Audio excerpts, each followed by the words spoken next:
Hey, campfire crew, let's get it on.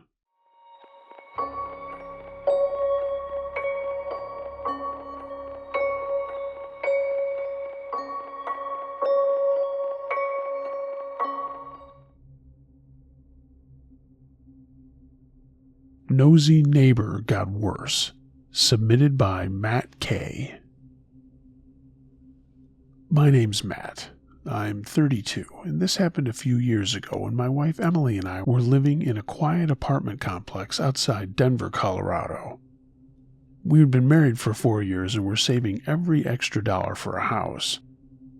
The complex wasn't fancy, but it was safe, quiet, and close to both of our jobs, and at least it was quiet at first. Our neighbor across the hall, Greg, introduced himself the first week we moved in. He was in his late 40s, skinny, pale, and always wearing the same gray sweatshirt, no matter the weather. At first, he just seemed overly friendly. He asked a lot of questions, but I guess that was normal. Like, where did we work? What time did we usually leave? And what time did we get home? It felt like small talk, but it didn't stop. Every time we opened our door, his would crack open across the hallway. Sometimes he'd be standing there like he'd been listening to us. "You're home late again," he would say casually, or "You guys sure drive a lot." Just weird statements like that. Emily started whispering to me in the kitchen that he made her uncomfortable, and at first I tried brushing it off, telling her that he was probably just lonely. But over the next few weeks, the comments got stranger. One night, Greg stopped me in the parking lot while I was carrying groceries after I'd stopped on the way home from work. "You two make a lot of noise at night," he said. "We're asleep by like 11, I told him, and he stared at me like I just lied to his face. "I hear things," he said. "Doors opening, footsteps, both of you coming and going. Honestly, it started feeling like we were being watched." He then complained to the office about us 3 times in 1 month. Once for slamming doors, once for late-night activity, and once for suspicious visitors. My wife and I hadn't had anyone over by that time. The leasing office called us in, confused because they'd never had any complaints about us before. Then the notes started appearing on our door. "I know what you're doing," said one. And the next day, another note said, "Stop interfering with my life." Emily was genuinely scared by then. We reported him to the apartment office, but they said there wasn't much they could do unless he made direct threats, or was making a nuisance of himself. But things exploded about 2 weeks later. It was around 10:30 at night, and Emily asked me to run to the car to grab something that she'd left in the back seat. The parking lot was mostly empty and dimly lit. I had just opened the back door of her car when I heard fast footsteps behind me. Then someone shouted, "You're not getting away with it!" I turned and saw Greg charging at me. He had a pipe wrench raised over his head. For a split second, I just froze, and his face looked wild, like he didn't even recognize me. And then he swung the wrench. I stepped back, and the wrench glanced off the side of my wife's car with a loud clang. But before he could swing again, I rushed him, grabbed his wrist with both hands, and the wrench slipped away and clattered onto the pavement. He started screaming about how we were spying on him and ruining his life.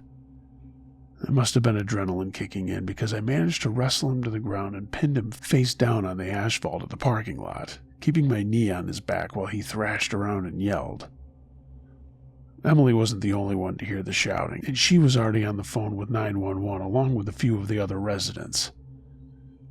It was the longest 5 minutes of my life before police lights flooded the parking lot. Officers pulled me off of him, got him back onto the ground, and cuffed him while I stepped back shaking. One of the officers spoke with me later and explained that Greg had a history of schizophrenia and had stopped taking his medication. That night he was taken away for psychiatric treatment, but Emily and I still didn't sleep well at all.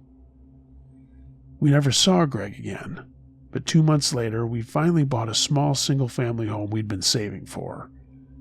It honestly cost more than we had planned for, but after everything that happened there, having neighbors separated by a yard instead of a hallway was worth every penny.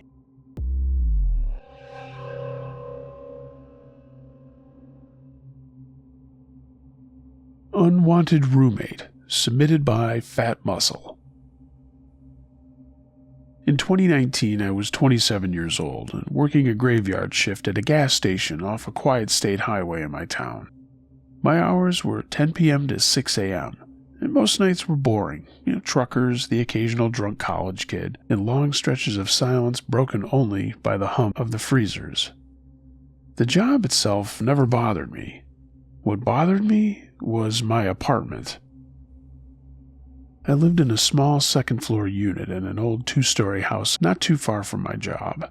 My landlord was an older guy named Dennis who spent his winters in Florida. Every November he packed up his SUV, waved goodbye, and disappeared until spring. And that meant the whole place was basically mine for 5 months every year. His place was downstairs and mine was up. But he knocked a little off the rent for those 5 months when I would go down and make sure that everything was square at his place. For a while, it felt like the perfect setup. Cheap rent, quiet neighborhood, and a cool landlord who'd never bothered me. But things started getting strange sometime in January of that year. The first time I noticed something was off, it was small enough that I just brushed it off. After my shift one morning, I got home around 6:15, kicked off my boots by the door and went into the kitchen to make something to eat before I crashed for a while. When I reached for my mug on the counter, it was not where I had left it the night before. It was in the sink. I stood there staring at it for a second because I clearly remembered rinsing it out and leaving it next to the coffee maker before work. But now it was sitting inside the sink like someone had washed it. I remember shrugging and thinking, shit, I must be more tired than I thought. Working nights messes with your brain, it seems. But a few days later, it happened again. Not with the coffee cup. This time it was my TV remote. As a habit, I always left it on a coffee table before leaving for work. That morning when I came home, it was on the arm of the couch. Again, it was odd, but I figured I just forgot. But the more things happened, the harder they were to ignore. A chair in my kitchen slightly pulled out, a bathroom light left on when I know I'd turned it off, and my closet door open when that was a door I always kept shut. None of it was dramatic, it was just tiny things. But when you live alone, man, you know where your stuff is. Around this time, my girlfriend Emily started noticing that I was acting weird. She noticed I was double-checking the locks before leaving for work and again when I got home. One morning, I walked in and stopped cold, though. There was a hair tie on the bathroom counter. It was pink. I don't have long hair. I buzz cut mine short every couple of weeks. I picked it up and just stared at it for a long time. And that night when Emily came over, I asked if it was hers, and she immediately got defensive. Why would a hair tie of mine be at your apartment when I haven't been over here in 3 weeks? And that was true. Our schedules hadn't lined up much lately. And then I tried to explain to her about things moving around, and she didn't buy it. "Oh, really? So a ghost is using my hair ties now?" she said. And I just dropped it. But the tension stuck around. Then came the close. I'll never forget, it was a Wednesday morning in February. I remember the day because trash day was Thursday and I'd been planning to take it out before going to bed. When I got home, I tossed my jacket on a chair and walked towards the bedroom, and that's when I saw it. A black sweatshirt draped over the back of my desk chair. A black sweatshirt that was not mine. It was clearly a woman's. It was smaller and fitted with some brand logo across the front I didn't recognize. My stomach dropped, and I picked it up slowly like it might bite me. I mean, there was no explanation for this, absolutely none. I knew it wasn't Emily's, and I took a picture and sent it to her. Big fucking mistake. She called me immediately, furious. "Oh, so now you're not even hiding it now?" She was implying that I was cheating on her.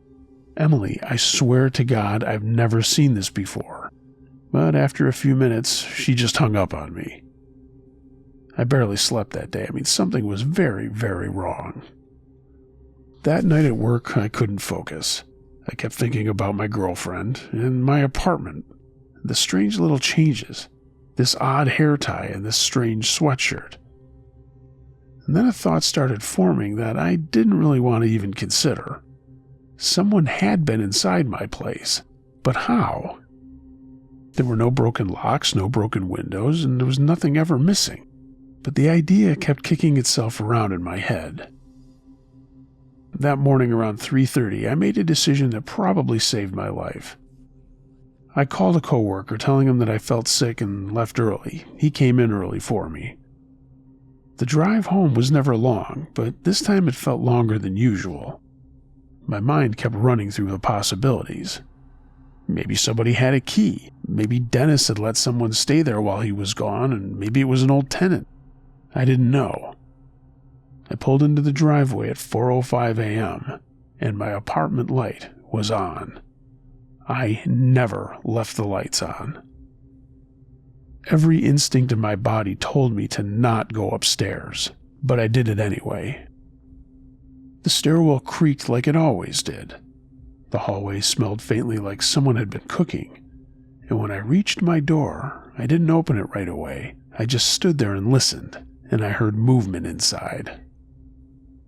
My heart started pounding so hard it felt like it was going to burst out of my chest. And slowly I unlocked the door. The second I stepped inside, I knew I wasn't alone. And that's when I saw her. A woman standing in my kitchen. She looked about my age, mid-20s, with messy dark hair and pale skin. She was wearing the black sweatshirt. For a second, we both just stared at each other, and her eyes went wide. Mine probably did too, and at that moment I was saying to myself, "You fucking idiot. Why didn't you call the cops first?" But what came out of my mouth was, "What the hell are you doing in my apartment?" Her expression changed instantly. There was panic, and then rage. Before I could react, she grabbed something off the counter, a knife. Obviously, I knew it was a knife. It was one of mine. She rushed at me, and I barely had time to throw my arms up as she swung it wildly. The blade sliced through the sleeve of my jacket, but it missed my skin by millimeters. I shoved her backward as hard as I could, and she stumbled into the kitchen table, knocking over a chair. And then she bolted. She sprinted right past me, through the door that was still open, and flew down the stairs. By the time I got outside, she was already running down the street into the darkness.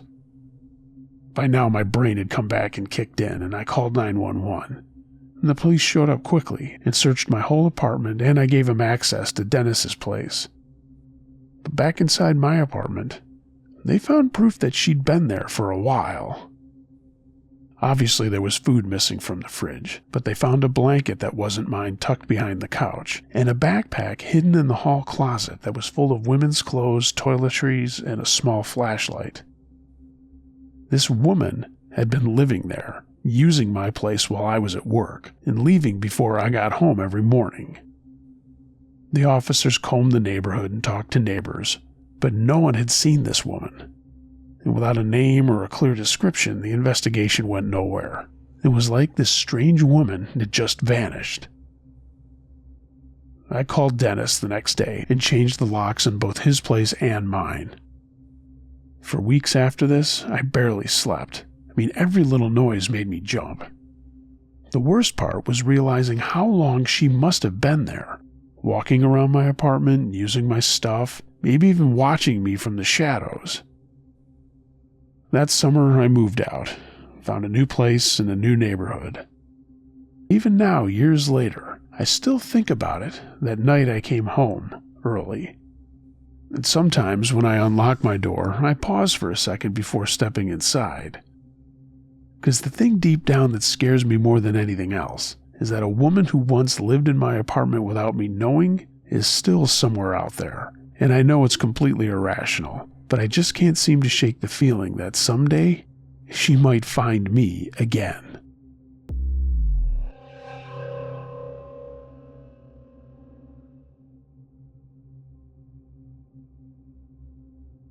The one time my next-door neighbor tried to murder his daughter, by Evermore.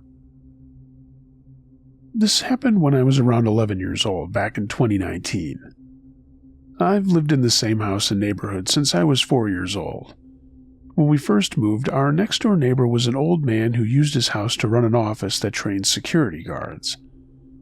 After a while, around 2 years later, the man left and his 48-year-old son moved in. My dad talked with him sometimes when he was leaving for work and such, and after a while a woman who was his partner and their 14-year-old daughter moved in with him. Things stayed like this for a long time, until the woman left him for a man she'd met at church. We'd heard that through gossip. But she left her daughter behind. The man and her daughter continued to live together, but we rarely ever saw them again. One night, I was at home with my mom. My dad had gone on a business trip. We started hearing strange noises coming from their house, like extremely loud footsteps and banging. After around 20 minutes of it, the daughter came out of the house screaming, "My father wants to kill me! Help! My father's going to kill me!" Quickly, someone called the police, and they arrived alongside the girl's mom. She took her to her new house while the police tried to get inside the home. Since the men profoundly refused to let them in, they had to climb through the fence and pin him to the ground and investigate the home. They quickly left, taking the man to the station. And a few months later, we found out that the man had a knife in his hand when the police arrived, which he quickly tossed aside into his front yard bushes. He came back the next day and asked my mom to talk to my dad, but then we never saw him again. He moved around 3 years ago, and one of his family members moved into the home. A year after that, another family member moved in, and since last year, a brand new family has been living in that house.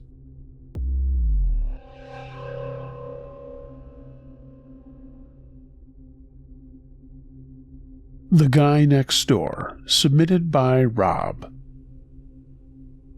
Rob's not my real name, but I'm submitting this under Rob just because. I want to say that things started small, and at first I just thought I was being paranoid. We lived in a duplex, so I expected noises. Footsteps upstairs, muffled TV sounds through the walls, that sort of thing. But about a year into our time there, the noises were different. They weren't normal duplex noises. They started with this tapping, like something very small was hitting our bedroom door. One night I was lying there trying to figure it out when I saw it. A small, soft glow. It wasn't a glare, and it wasn't a reflection in the mirror on my dresser. It was a floating light, small, pale, and green, and it just seemed to hang there in the middle of my room. And then it blinked out, and I must have stared at that spot for hours before finally going back to bed. And I didn't mention it to my parents the next day. But after that, the noises got worse. More footsteps. Not upstairs or next door, but in the apartment itself. Walking from my room to the living room to the kitchen, then just as abruptly, they'd stop. It was like someone was just wandering around the place. Finally, I tried to talk to my parents about it, but they brushed it off and said, "Oh, Rob, you're just being imaginative." My mom was always saying that. My father would say, "Oh, the duplexes have to settle too, And then, doors started opening.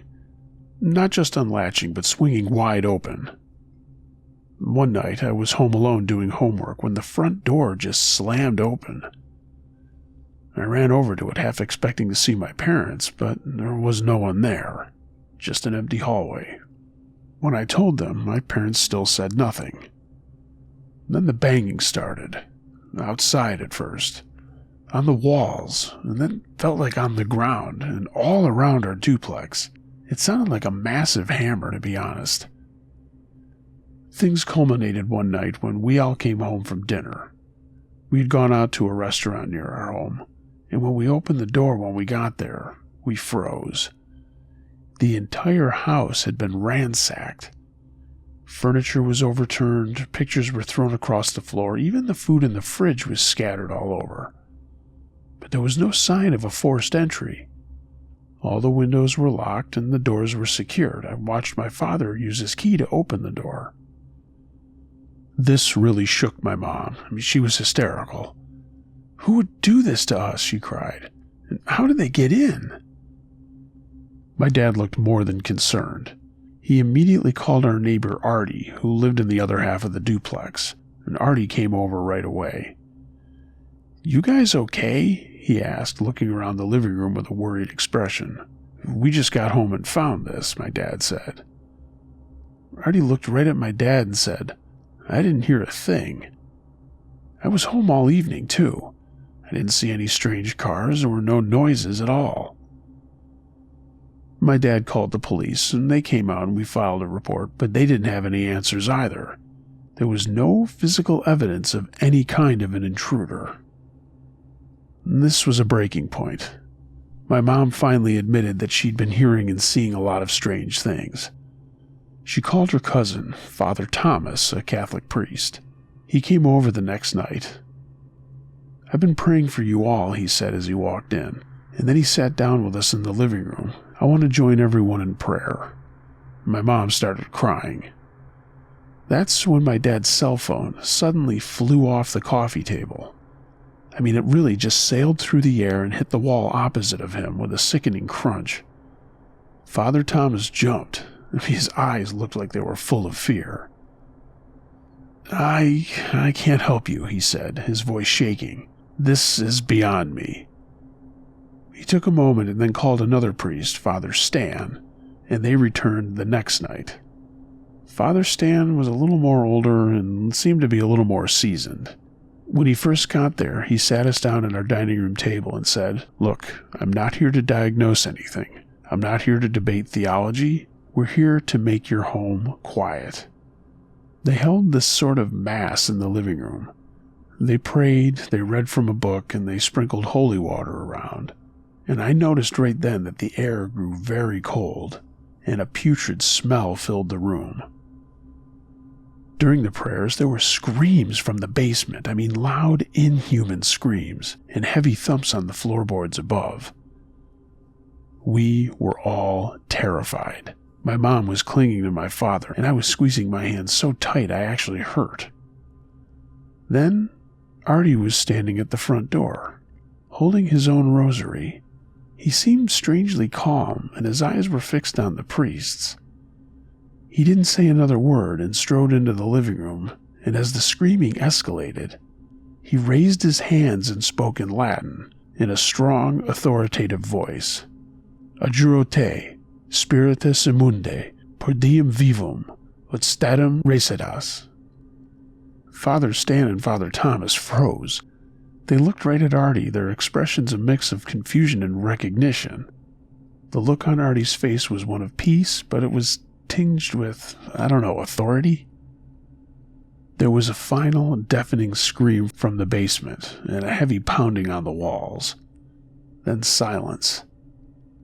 The air seemed to warm up, and that putrid smell had faded away. Father Stan looked at Artie and said, "Artie, you're a priest?" Artie lowered his hands with a tired smile on his face. "Used to be, Orthodox Catholic." "But you left the faith," said Father Stan. "Why?" Artie shrugged and said, "Doesn't matter. What matters is what was here is gone." Mom was still crying and Dad was consoling her, and I finally chirped up asking Artie, "How did you know to come over here?" Artie gave me a wink and said, "I could see you needed a little help." Then he pointed at me and said, "Still got it, kid." We prayed again as a group, and then everyone left, and things went back to normal. The noises, the lights, the doors opening, everything stopped. But I never forgot that night. Over the next 2 years that we lived there, I learned more about Artie. It turns out he had learned exorcism in seminary, and he had performed them more than once. His last one, he said, was the reason he left the church, but he didn't elaborate to me, and he never told anyone why.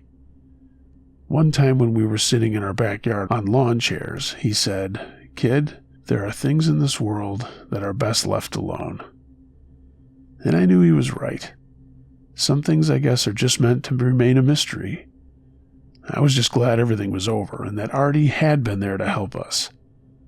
I knew then that there are things beyond what we can understand, and sometimes you just have to trust that someone somewhere knows what to do when you need them to.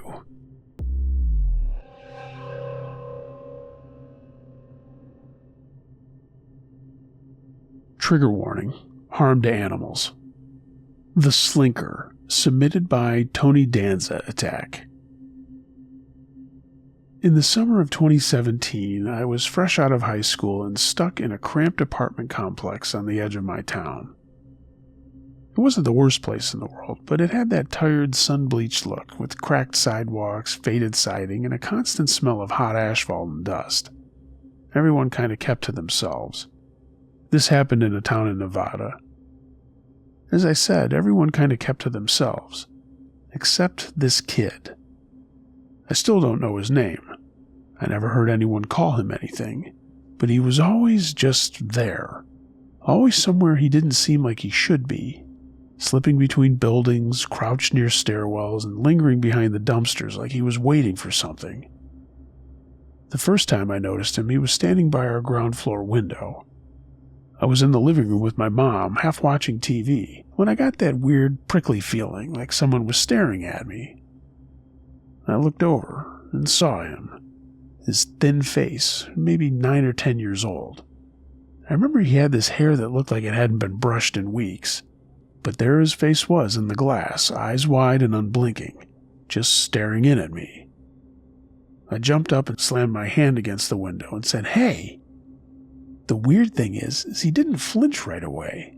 That's what stuck with me. I mean, most kids or anybody would have taken off instantly. He just kind of looked at me and backed up slowly, and then slipped around the corner of the building. After that, I started seeing him everywhere. He moved weirdly.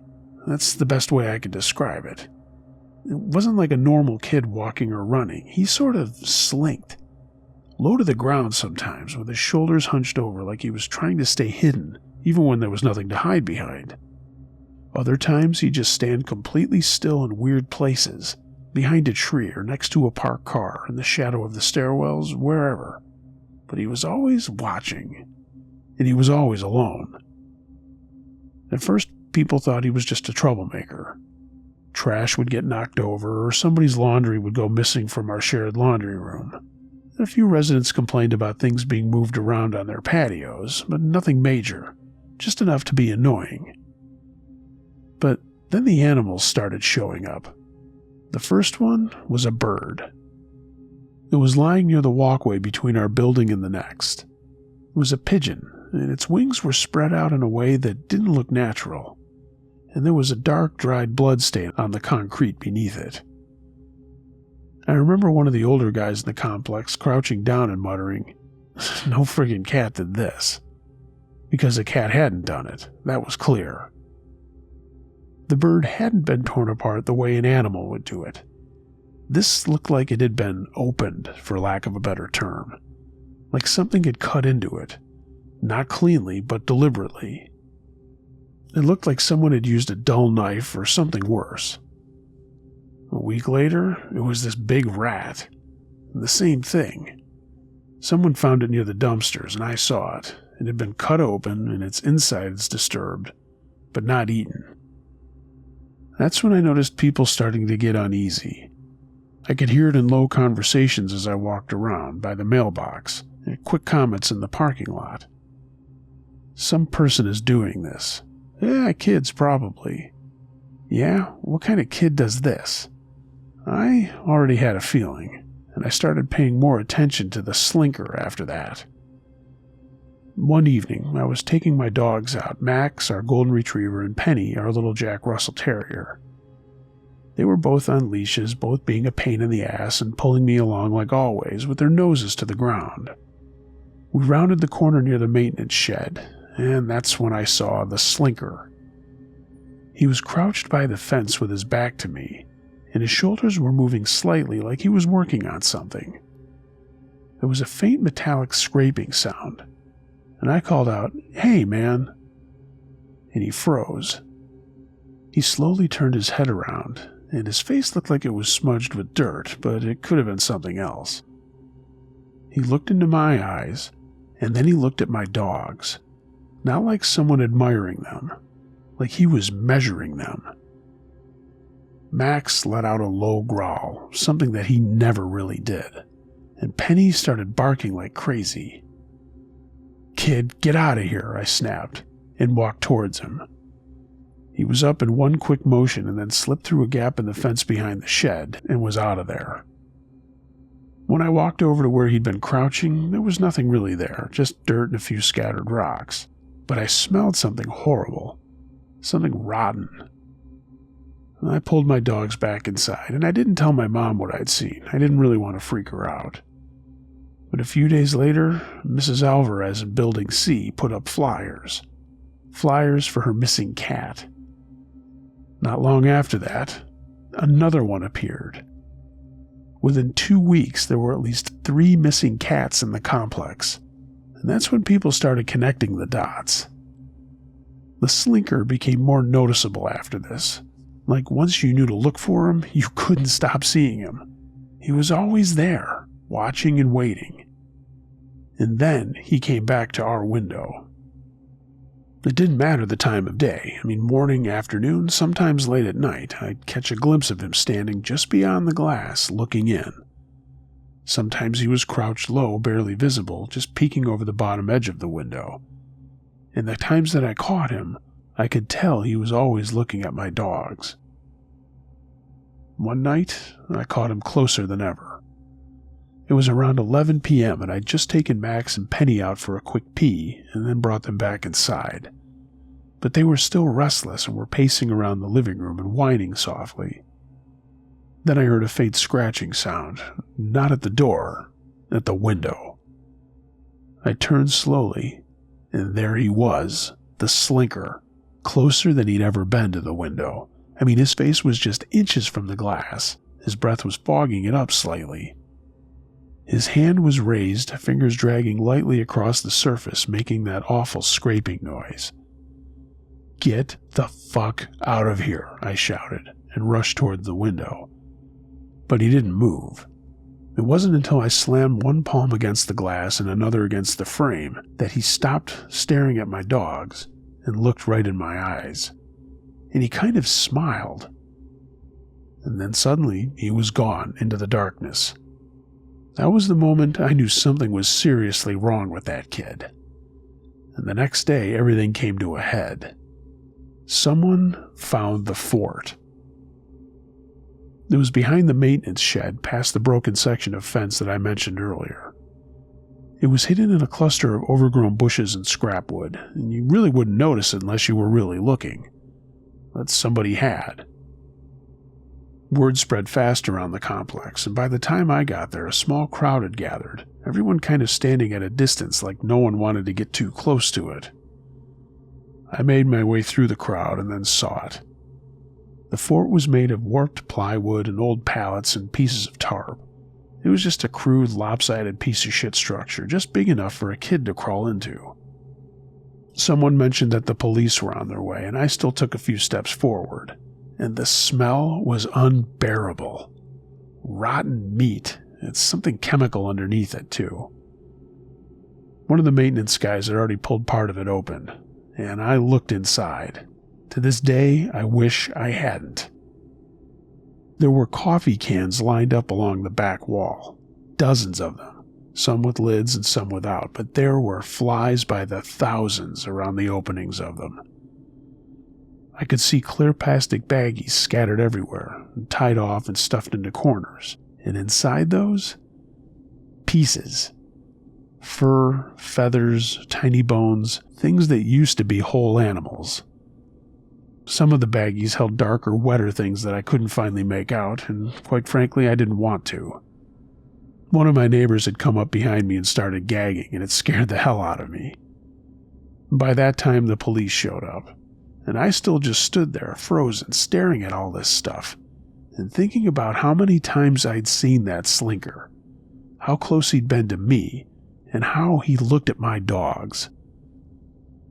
The police cleared everyone back pretty quick and taped off the area and started asking questions. A couple of residents pointed them toward the kid's apartment. Obviously, I didn't go with them, but I heard what happened. They found him inside, sitting on the floor of his room, quiet and calm, like nothing had happened. There were more things in there, apparently. Tools. Not proper tools, but improvised tools. Broken pieces of metal, sharpened edges, stuff that looked like it had been pulled from the trash and then turned into something else. I was told he didn't fight when they took him. He didn't cry and didn't even say a word. He just silently watched everyone around him as they took him away and put him in the back of a car. Later we heard he'd been admitted to some kind of hospital and not jail. Word got around that they said he needed treatment. Yeah, I'll say. The fort was torn down and the smell eventually faded, and the missing cat flyers came down, but sadly none of those cats were ever returned. None of us was too stupid to know exactly what had happened to them. And after a while, people stopped talking about that kid. But I know none of us ever forgot. The Slinker will be ingrained in my mind. The way he watched, the way he looked at me through the glass of my windows at my apartment, and every once in a while I wonder where that kid is now. Because kids do grow up. And whatever was wrong with him back then, yeah, you know what? That kind of stuff doesn't just go away. I hope he got the help he needed, but I also know that sometimes people like that don't. Hey gang, yeah, I know, one of these stories wasn't about an apartment, but I found that tale. The author was cool enough to let me narrate it, so I figured, apartment, house, close enough.